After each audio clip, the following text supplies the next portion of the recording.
Ronnie, were you always a heavy lifter? Yeah, you know what? I was always strong. Even when I was in high school, I was real strong. I was squatting. I was squatting 500 in high school. You know, I remember doing 450 in a meet for sure, and I think I almost got to 500, real close to it. But I was real strong in high school. I was real strong when I went to college. I still worked out, even though I wasn't able to work out as often as I would like to. I still worked out. And then there was always the summertime where I was working out every single day, you know, because I didn't have no school or nothing, and didn't have no practice or nothing. So I work out every single day, and I kept a real good training regimen then too. And so I was doing bodybuilding and powerlifting at the same time. So I was always deadlifting and squatting, you know, real heavy, you know, because you know, like I said, I had this I'm just naturally strong. So, you know, everything that I did, I was real strong at it. I was benching 500 for reps, squatting. I mean, I squatted, you know, 600, even I think. When I was amateur, I was squatting 600 for reps, and deadlifting 600 for reps and stuff like that. Easy. I remember seeing videos of you where you just go real heavy, like squats and stuff like that. Yep, squats and dumbbells and everything. I was strong on all the movements pretty much. Back, you know, I was strong on back. I would do bent over rows, 500 pounds on that. And T-bar rolls, I would do like as much weight as we can put on the bar. Do you think that helped you grow and to become? Oh yeah, for sure. That helped out a lot. That helped me get a lot of thickness and a lot of size. Get, you know, a lot bigger and bigger. Because when I first started competing, I was 215. When I turned pro. You know, when I won my 7th Olympia, I was 296, almost 300 pounds. So I went from 215 almost 300. How did your family react when you got so big? I mean, I don't think it was like a gradual thing. So it wasn't like one day I was 215, next day I was 300 and 15, you know. So it was like, I'm getting bigger year by year, so you couldn't really see a whole lot of size come on me at one time. So I didn't really see it myself, you know. All I saw every year, you know, I just get bigger and bigger and bigger. But I do remember the first time I hit 300 because I couldn't bend over. I couldn't bend over and hardly tie my shoes.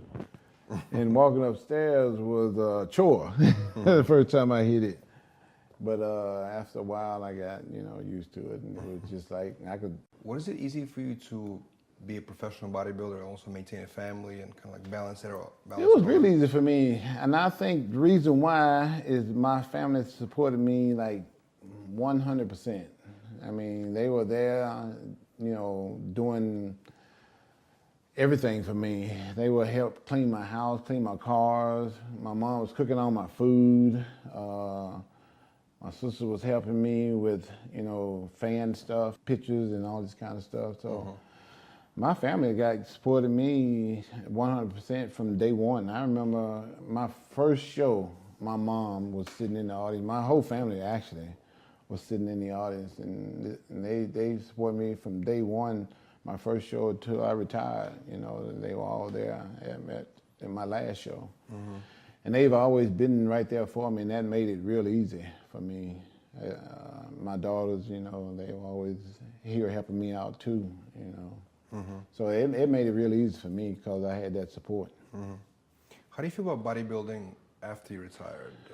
Well, it seemed like they got a lot easier than when we had it. I mean, when I was competing, we only had like a few shows here and there, and now they got like 20, 30 shows they can go to, you know, and qualify for the Olympia. When I was competing, we had like 4 or 5 shows, you know, that you can only go to and qualify for the Olympia. Now they got all these shows, and, you know, they got all these different ways of making money, all these endorsements, you know. that they can do and It stuff. was harder back then to make money, right? It was harder back then. It was a lot harder to make money back then. Like I said, because you could only do like a few shows, you know, get qualified for the Olympia. Now, like I said, they got like 15, 20 shows they can go to and get qualified for the Olympia. And you can make a lot more money, you know, by going to all these shows too. Many people that I talk to tell me that your physique is unbeatable of all time. It's the best physique of all time. Would you agree with that statement? I agree that they don't work out like I did. In order for me to obtain the physique that I had to train real hard and real heavy. And the guys now don't do what I did. You know, I did. You would rarely see me work on a machine. I mean, everything was when I was competing. I did like bench press, freestyle bench press, freestyle incline, freestyle decline. And then I would rarely do all these machines and stuff that they got now. And like I said, when I worked out hard and I worked out heavy, and I was still able to do a lot of reps when I went heavy. So now they got all these different machines. It's not the same. It's not the same as free weights. No, it's not the same. Trust me. You got to balance everything out yourself, and they got all these different kind of angles they can hit front stuff from with these machines, all these different machines, and you know they don't work out hard and they don't work out heavy. Everybody's scared they're gonna get hurt and they're gonna get injured and all this, and that's the trend now. You know, so you're gonna have a different physique when you work out like that. You mentioned to me that it was basically a hobby at first. So how did it change for you becoming so determined to be the best in the world?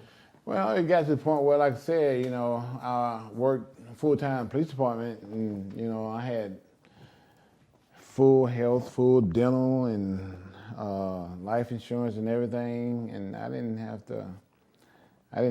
need any other income. You know, I didn't need bodybuilding for income because I had a job working for the police department.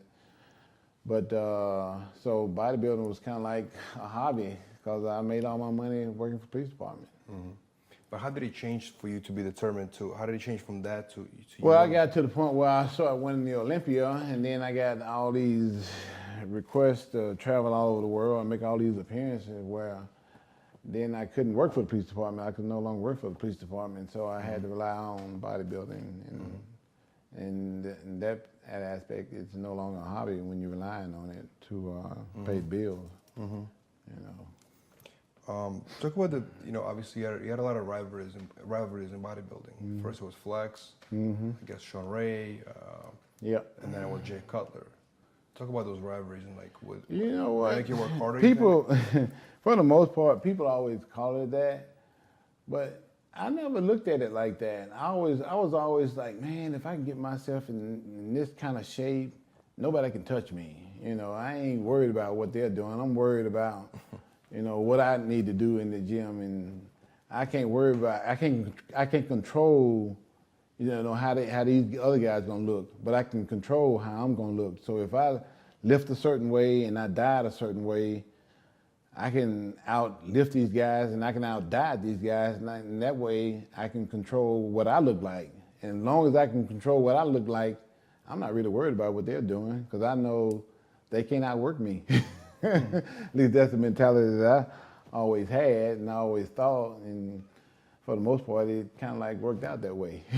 Because like I said, I won all those Olympias and I was able to dominate for a long time in the sport.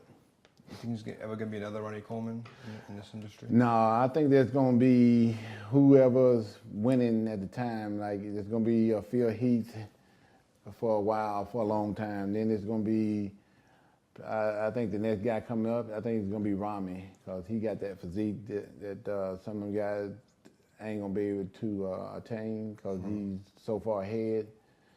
And then I think it's going to be Rami, and, you know, everybody's going to have their own era for the most part.